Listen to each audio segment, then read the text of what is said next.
signe qui indique que votre système digestif est en souffrance et qu'il est temps de s'en occuper. Bienvenue à vous dans cette vidéo, je m'appelle Coralie Béguin, je suis naturopathe spécialisée dans les troubles digestifs chroniques depuis 2018 et je vous accompagne à travers des formations en ligne dédiées, des événements physiques, mais aussi des consultations avec moi-même ou mon équipe. Si ça vous intéresse d'en savoir plus, il suffit de vous rendre sur mon site internet coraliebéguin.com.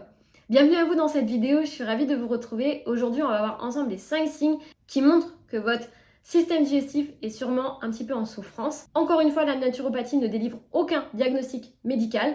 Donc, si vous êtes alerté par des signes, il est indispensable d'aller consulter votre médecin traitant et ou un gastro-entérologue. En premier signe qu'on va avoir, c'est le ventre ballonné tout le temps, toute la journée, du matin jusqu'au soir, ou en tout cas, dès que vous commencez à manger, 1 heure ou 2 heures après, les ballonnements interviennent. Donc ça, c'est un signe qui montre que votre intestin n'est plus correctement équilibré, qu'il y a un déséquilibre au niveau de votre microbiote. Si vous avez des ballonnements directement après le matin, ça veut dire que votre alimentation de la veille n'était pas digeste et assimilable en fonction de vos problématiques à vous. Votre conjoint peut très bien avoir supporté l'assiette que vous avez faite, par exemple le soir, mais vous, ça vous a entraîné des problématiques de digestion. Et dans ces cas-là, ça veut dire que ce que vous avez mis dans votre assiette ne vous convenait pas à vous par rapport à vos microbiotes, à vos symptômes, à vos antécédents. Si par exemple vous mangez le midi, vous vous mettez tout de suite à ballonner en sortant de table, cela indique très souvent qu'il y a un manque d'acide chlorhydrique au niveau de votre estomac et que ça favorise tout de suite les ballonnements. Je vous ai fait une vidéo à ce sujet qui montre que vous êtes en carence d'acide chlorhydrique, ainsi que les différentes choses qu'on peut faire pour pallier à cette problématique. Autre point, si par contre vous ballonnez vers 16, 17 h, 18 h, cela montre qu'il y a un déséquilibre au niveau de votre intestin et donc cela concerne directement votre flore, votre microbiote et peut-être que les aliments que vous assemblez entre eux ne sont pas compatibles, peut-être que vous en mangez trop en quantité, peut-être que vous mangez trop de fibres, peut-être trop de céréales complètes qui entraîne une irritation au niveau de votre côlon. J'ai fait plein de vidéos à ce sujet si vous avez vraiment le ventre gonflé, les ballonnements. Et d'ailleurs, si ça vous intéresse, il y a un quiz sur mon site internet qui s'appelle « Comment se porte mon ventre ?» et vous allez recevoir plein de conseils pour prendre soin de votre système digestif et d'adapter votre alimentation par rapport à vos besoins. Deuxième chose, vous avez souvent des maux de ventre, que ce soit le matin ou l'après-midi, qui peuvent être soulagés par le fait d'aller à la selle. Vous sentez que dès que vous commencez à avoir mal au ventre, vous allez à la selle, ça vous soulage. Ou vous avez des maux de ventre régulièrement qui peuvent se terminer en diarrhée. Et vous constatez parfois que les maux de ventre sont plus du côté droit ou plus du côté gauche. Quand vous avez des maux de ventre qui sont plus localisés au niveau du côté droit, on est plus sur le côlon qui va fermenter. Donc cela peut indiquer que vous avez des gaz qui font de l'air, qui ne sentent pas mais qui font beaucoup de bruit. Donc on est plus sur la flore de fermentation, donc peut-être que vous consommez trop de sucre et trop de féculents. A l'inverse, si vous avez plutôt des maux de ventre du côté gauche, on est plus sur la flore de putréfaction et donc des gaz malodorants qui sont très très mauvais, qui sont chauds quand on les évacue, qui indiquent que votre flore de putréfaction travaille un petit peu trop. Donc peut-être que vous consommez trop de protéines, peut-être que vous grignotez trop.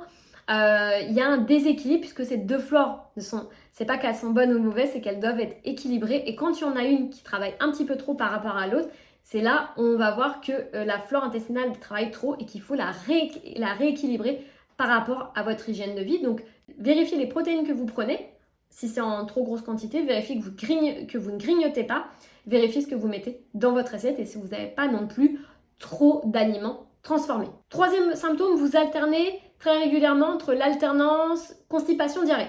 Votre côlon vous n'avez pas des selles moulées très régulièrement. Soit vous alternez avec des phases où vous êtes tout le temps constipé, donc c'est-à-dire qu'il n'y a rien qui sort, il ne se passe rien au niveau du côlon. Soit vous êtes en forme de diarrhée, donc là c'est-à-dire qu'il faut des fois y aller 3-4 fois par jour. Ça montre qu'il y a un côlon qui n'est pas forcément en très bonne santé et qu'il faut rééquilibrer l'assiette. Quand vous êtes sur de la constipation chronique, très souvent, il y a un manque de protéines. Vous ne consommez pas assez de protéines par rapport à vos besoins à vous. Donc ça, c'est important de revoir les quantités que vous prenez, surtout chez les femmes. Vous ne mangez pas assez de lipides, puisque les lipides vont amener cette lubrification au niveau du côlon et donc favoriser aussi l'expulsion des selles, de ne pas avoir des selles qui soient toutes dures et très très dures à évacuer. Donc là, il faut s'assurer aussi d'avoir assez de lipides dans votre alimentation à travers des huiles d'olive, à travers des petits poissons, des poissons gras qui vont vous apporter assez d'oméga 3.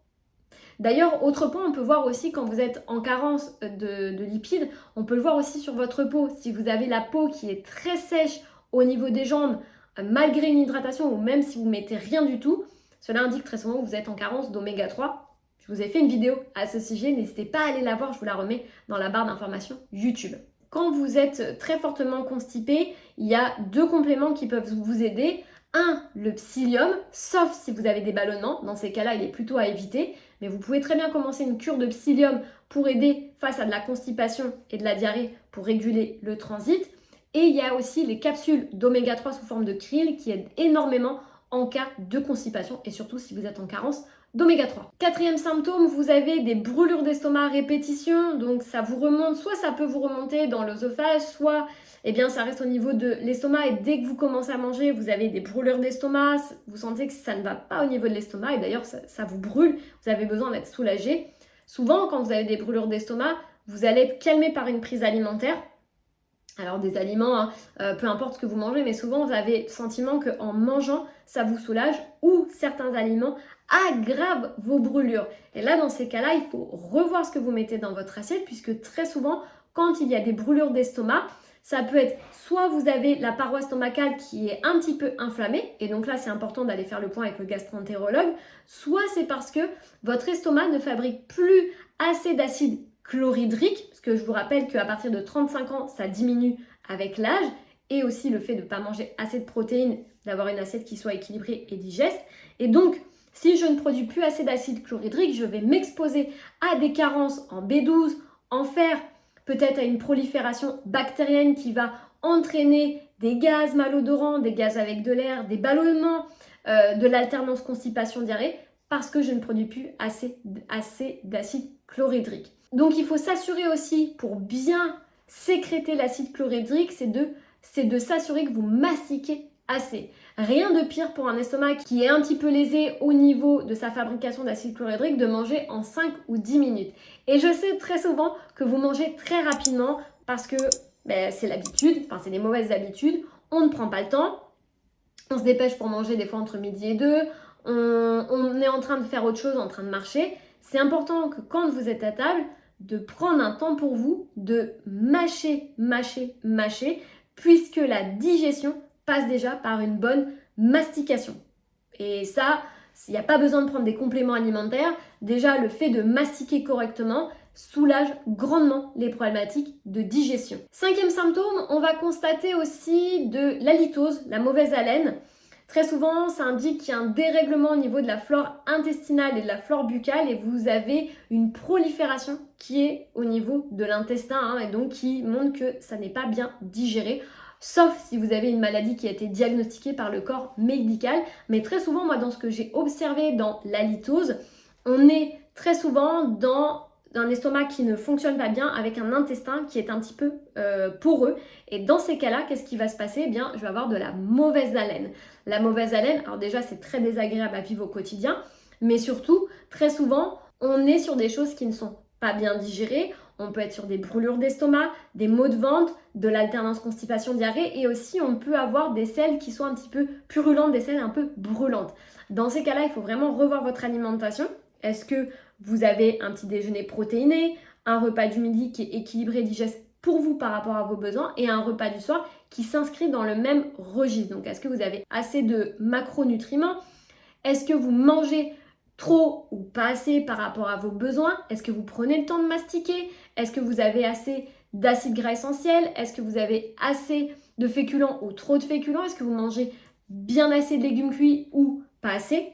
Et si ça vous intéresse d'aller plus loin, de vraiment comprendre quoi mettre dans votre assiette, j'organise très régulièrement des conférences qui sont gratuites pour aller plus loin sur vos problématiques de digestion. N'hésitez pas à vous inscrire, c'est totalement gratuit. Et pendant 1h30, je vais vous livrer vraiment un maximum de conseils pour justement soulager vos problématiques de digestion.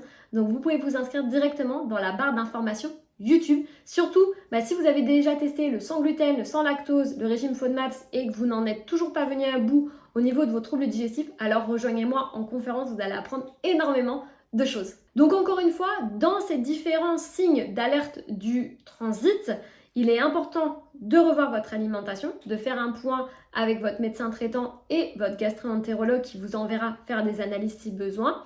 et de revérifier dans votre hygiène de vie, est-ce qu'il y a eu un facteur déclencheur? Est-ce que ça fait des années que vous grignotez, que vous mangez des produits industriels, vous avez eu un stress qui a déclenché des problématiques de digestion. Donc c'est important de revoir tout ça. Et puis il y a 2 plantes qui peuvent vraiment vous aider face à un système digestif qui n'est pas forcément bien. Il y a 2 plantes déjà que vous pouvez prendre. La première plante, c'est le figuier que j'aime énormément, qui va travailler sur le fait de produire un peu plus d'acide chlorhydrique au niveau de l'estomac, de soulager les brûlures d'estomac, mais aussi de soulager les troubles digestifs d'origine nerveuse. Donc ça, on est sur de la gémothérapie, à prendre avant les repas du matin et du soir. En général, en fonction du labo, c'est entre 10 et 15 gouttes. Moi, je vous recommande un laboratoire que j'aime énormément dans la barre d'informations YouTube. Assurez-vous de ne pas avoir de contre-indication pour prendre cette gémothérapie, mais j'aime énormément ce figuier puisqu'il va avoir tendance à rééquilibrer aussi les personnes qui sont très nerveuses, qui cogitent énormément, qui ont le petit vélo, et surtout les troubles digestifs d'origine nerveuse. Deuxième complément que j'aime énormément, c'est le fameux Digestolis. On est pareil sur des gouttes à prendre avant un repas. On va retrouver du romarin, de l'artichaut qui vont permettre de détoxifier le foie, aider aussi dans la production d'un meilleur acide chlorhydrique et aussi d'une meilleure vidange gastrique, donc pour mieux digérer les graisses, surtout si vous êtes nauséeuse, que vous sentez que les graisses ont du mal à passer, etc. Eh bien le Digestolis va aider de ce côté-là, il va aider à expulser les gaz, à soulager les ballonnements et les maux de ventre. Donc, encore une fois, on est sur des cures entre 2 et 3 mois pour ces compléments alimentaires. Je vous rappelle encore une fois que les compléments alimentaires sont une aide, mais jamais ils vont travailler sur votre hygiène de vie. Donc, c'est très très important de vous questionner, de savoir est-ce qu'il y a des choses dans votre alimentation qui posent problème à votre intestin et qui vous empêchent de digérer correctement. J'espère en tout cas que cette vidéo vous a plu. N'hésitez pas à vous abonner à ma chaîne YouTube et à me mettre un petit like, ça me fait toujours plaisir de vous lire. En tout cas, on se retrouve sur les différents réseaux sociaux. Prenez bien soin de vous et surtout, passez à l'action. À très vite.